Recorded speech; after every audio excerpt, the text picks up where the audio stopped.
Welcome to Maker's Manager. I'm the co-founder, Sabastian Garsnett. In this video, I'm going to show you how to get started. We're going to look at the first pages that you are going to see when you first sign up for Maker's Manager. You may have already completed this, but I do want to show you some really cool features that we have here. So let's dive in. All right, inside the dashboard here, you may have this option here where it says to set up your company. If you've already completed this when you initially enrolled, you can always go down here to your profile and click on settings, and that's going to get you to the exact same place. We're going to complete these different tabs horizontally here to get you set up for success. The first tab here is the account tab. This is where you can update your password. You can also see which plan you're currently on, and where you can also upgrade your plan if you want to take advantage of some of the features on it, possibly a higher tier. The next tab here says pricing. Now, this is how you price your Maker business.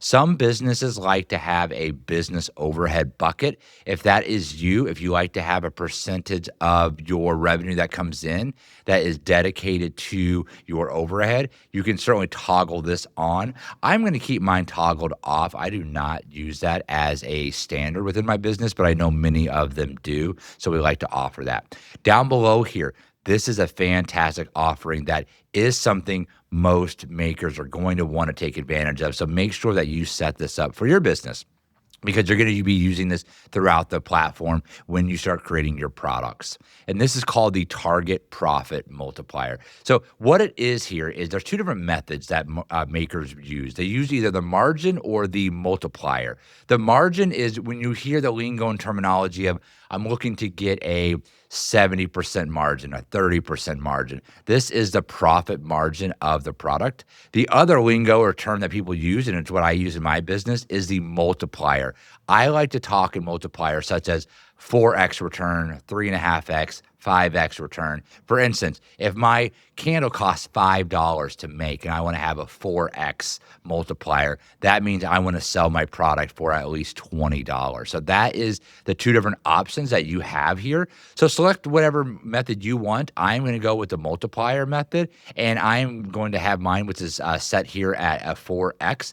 That is the standard for my business. You can set yours up and you can make modifications based on how you're running yours. But what's going to be nice is throughout the software, you're going to see if you are hitting whatever multiplier that you are selecting, and it's going to let you know how close to that you are. And we'll talk about that in an upcoming video.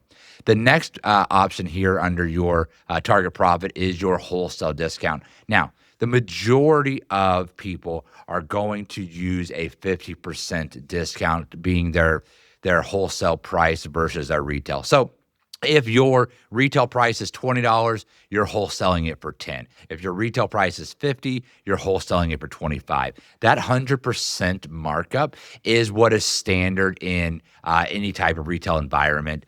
I have done wholesale in almost 200 different locations, and 100% markup is always going to be the standard. If they're not able to mark it up 100%, it's going to distract a lot of them from wanting to purchase your product. So those are the two options there under pricing. The next one is going to be your data model. This is where you can add in all of your different material categories. There's going to be some already in here for you. If there's some that you're not going to want to use, you can definitely just toggle them off, and then you can add any of them that you want to use. Again, the default in the software is for candles, but this can be for anything. You can add in soap, you can add in ceramics, you can add in any kind of material category that you choose. And this is the location where you do that at.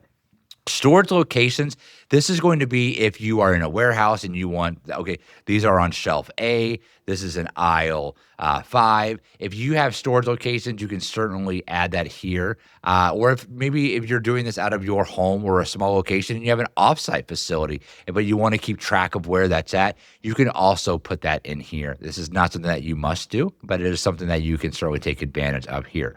Down here is going to be the custom units. We're always going to have some defaults in here for you. But if you want to add any additionals, you certainly can. But I would leave that blank for now for most people. Workspace. This is where we're going to set up our company. So I am going to go ahead and put in my candle business here. This is my company profile. You can then upload a logo if you'd like. You set your base currency, and it's going to default to the US dollar. But if you're using anything else, you can update it here. You can also put your time zone in.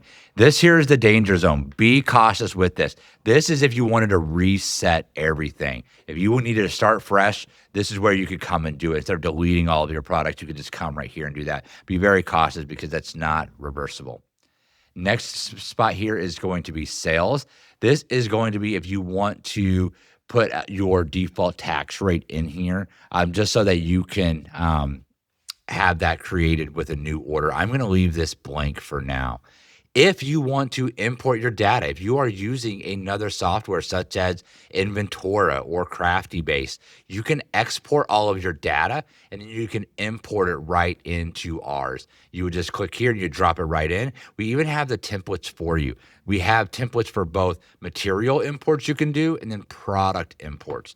The difference between material and products, materials are going to be for, say, lids, wax, vessels, labels. Those are all raw materials. Products is when everything is together. A circular lumen candle, for instance. That's the difference between materials and products throughout the platform.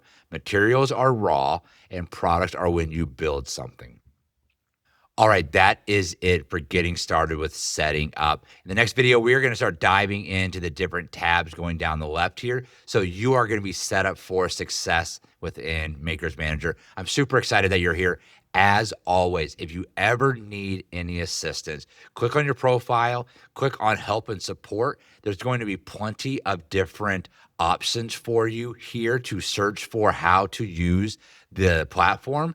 And you can always create a help ticket here if you need to as well. Thank you so much for being here. Take care.